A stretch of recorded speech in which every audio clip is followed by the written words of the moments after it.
So what is up, my dudes? Welcome back to my channel, or welcome if you're new. I'm MK.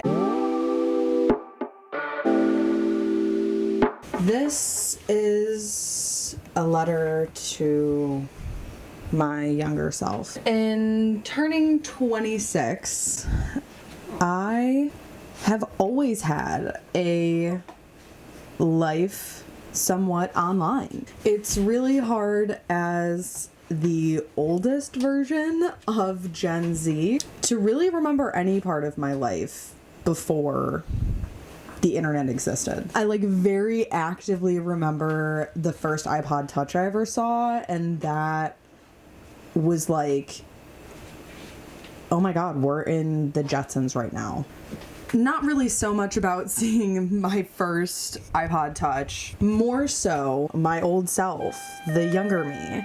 And as a newly formed 26-year-old adult woman, I had experienced the earliest forms of Instagram, of YouTube. I lived my life on Tumblr and remember mainstream media pushing this excessive hyper focus on this heroin chic beauty standard. I am at a point in my life now where I feel like I struggle to really connect to my inner self. I have really been doing a lot of thinking about my younger self and my habits and consumerist behaviors that I feel like I haven't noticed until recently. I've been thinking a lot about time and all of this existential crap that kind of goes with it. I really want to start kind of this series on my channel where it focuses on my own self-healing journey through gaining connectedness to my inner self. I want to do this without having to buy or compare myself. It's really just for me to be able to feel like I know myself. It almost feels like I have woken up at 26 and all of a sudden I got here. How did I get here? I don't know. It's kind of crazy to think about, but it's just the truth. I don't know. But just really quickly, disclaimer before we go on to more of the video, there is going to be talking about online concepts that can surround eating disorders. If things like that trigger you or are just unhealthy for you to be exposed to, please skip to this timestamp. So let's just kind of go into it. How did I end up here?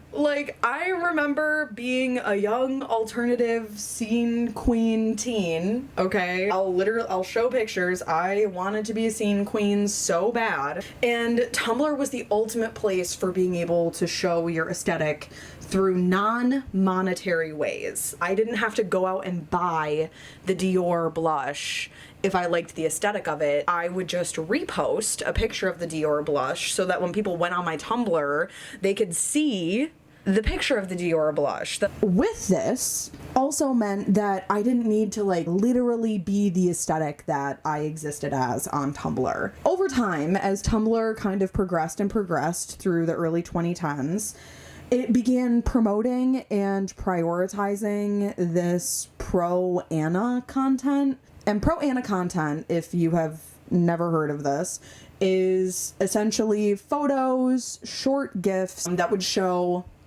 really, really skinny girls in these very aesthetic portraits of sorts. It would either be a collarbone that is sticking out or protruding from the skin or somebody's spine, or really thin ankles with ballet shoes on. Any sort of aesthetically pleasing thin content. This would influence you to want to be able to attain this thinness, really no matter what the cost. Women that I have known from the past who were influenced by this, developing eating disorders, they wanted to attain this level or standard of beauty to the point that they would risk their health. It was a time that was never experienced before for young me. It definitely impacted my self-esteem, as I'm sure impacted plenty of other girls' self-esteem. And with these early days of Instagram and YouTube, it gave us an amazing connectedness to new content and new concepts and different people and their varying opinions and views and beliefs and progress, ultimately, right? Like, how many people, when early YouTube and Instagram existed, posted any of their misfortunes or missteps or even mistakes, right?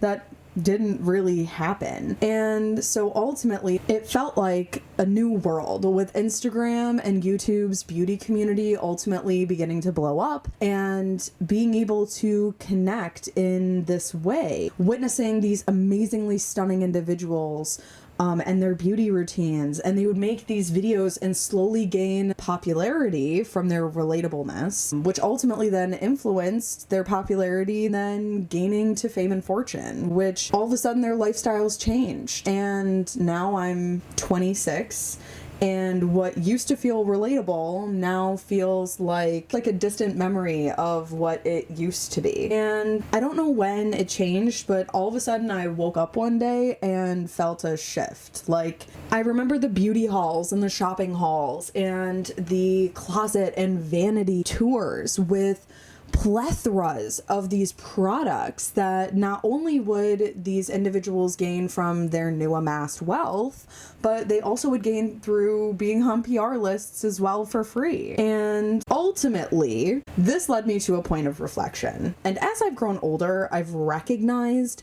the consumerism within myself that has just grown and grown until I finally remember one day walking into a Walmart, or a few months ago actually, and I remember walking in and it was like fresh stock, boy. Like, they had just gotten stuff in. And there were just these shelves and shelves of just things. And it had dawned on me, it's never going to be enough. It is never going to be enough. Never.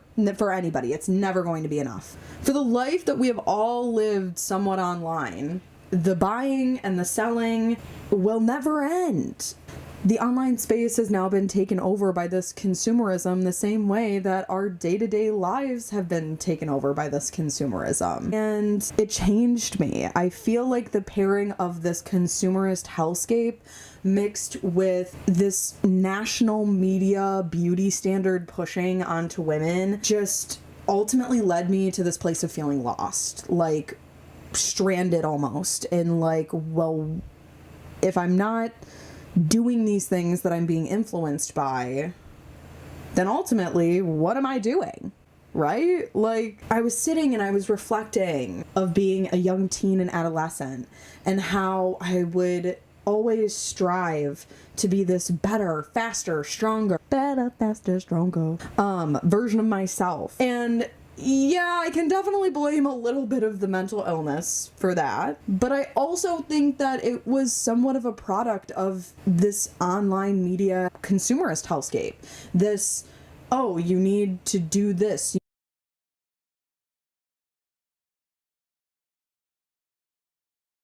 You need to be that. You need to get this to be able to fix that. All of these things that ultimately trying to sell us perfectionism. And I would read these self-help books and scour magazines promising the perfect wardrobe and hairstyles and beauty tips. You get the point, right? Like, all of these things that are pushing us to have the best thing or be the best version of whatever it is.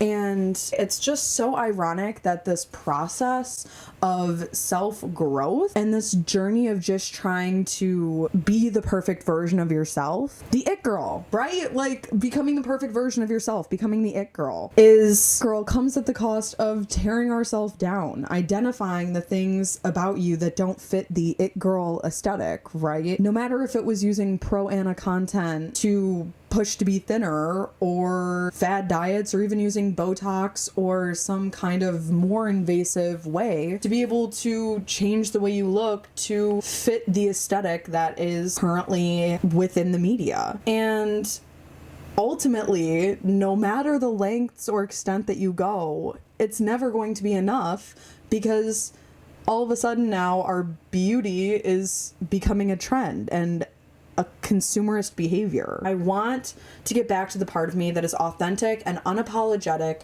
for who I am, the things I like, the music I like, the clothes I like, the way that I decorate my house, the online portrayal of myself. It doesn't all need to be aesthetic. I don't need to buy the newest version or aesthetic of a bag or a top or pants or shoes to be able to have validity within the online space, as well as be able to balance myself as an adult. It's difficult to change, and I feel as if I've tried a plethora of different things to be able to get to that point and to try to gain a sense of fondness with myself and interconnectedness and an inner peace. And I've just been struggling with that. I've been struggling with consistency and discipline and being able to show up for myself, really. I've been kind of under this like pre-conscious level of like, oh, if I buy this thing, I'm like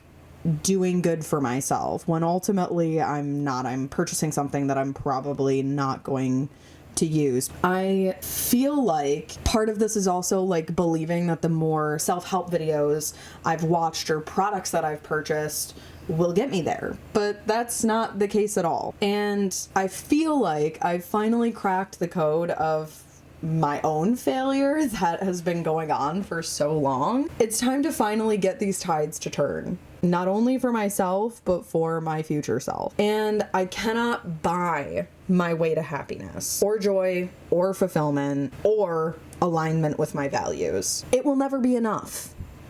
You could buy a bajillion things in this world, but it will ultimately never bring you to fulfillment or feeling happy and at peace with yourself inside. So now, growing up online, I've realized just primed me for this belief, and it just makes me feel so duped that like I can't buy a product that'll fix this. The amount of time that I've spent online has been wasted, which is true. You ultimately are wasting your time when you're sitting and doom scrolling online. And so ultimately, how do I fix this mess that I've created within myself? I think I need to reteach myself how to care for myself. The importance of connection, not only to the people that are close to me and the people that I love, but also to myself. That connection to the parts of myself that are messy and imperfect, that are sometimes pretty and sometimes neat, but ultimately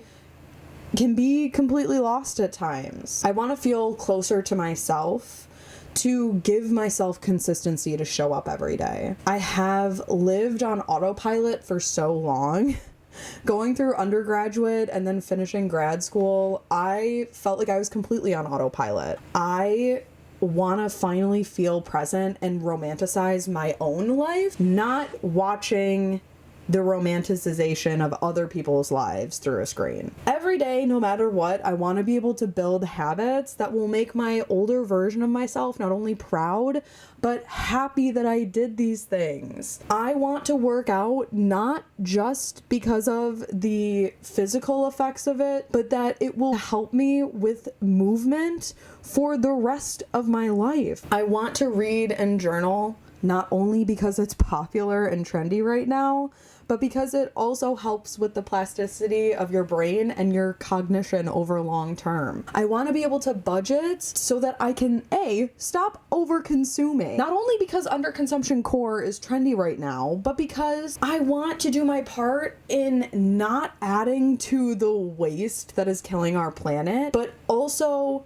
to gain more connection to my consciousness and values by the things that I am choosing to acquire and add into my life, to be more present in my everyday life. And I want to be able to wake up and put on an outfit that I love, not that the internet would love or that the internet is recommending me or telling me is trendy that I should be wearing currently. And I miss the times when fashion was like aspirational. It's almost like killing the creativity of people going into their closets, just using the things that they have. And I want to be able to budget to save money for my future self and stop spending money on stupid, useless, frivolous things that I'm not going to use in a week. I want to be able to be more conscious about my purchases, because ultimately then I'm not just buying something to try to make myself feel something. I want to be able to just feel something like a normal person would when they weren't trapped in this consumerist hellhole. And I want to be more connected to my younger self, the one that loved fashion and creativity and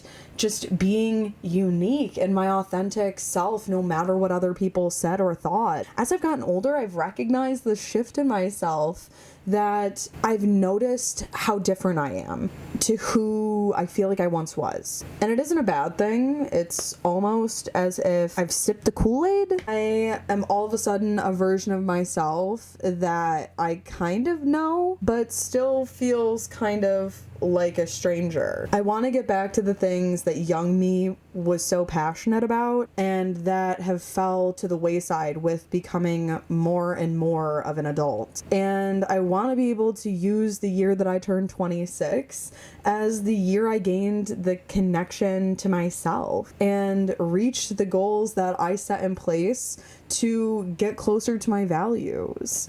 I want to reach my own goals of connectedness to self over this next year, and I hope that you tag along with me and see how it goes, and hopefully you can relate to any of this. And thanks for watching, and hopefully you subscribe to follow along with me on my journey of self-connection. Thanks. I guess I'll put this out into the void now. Bye.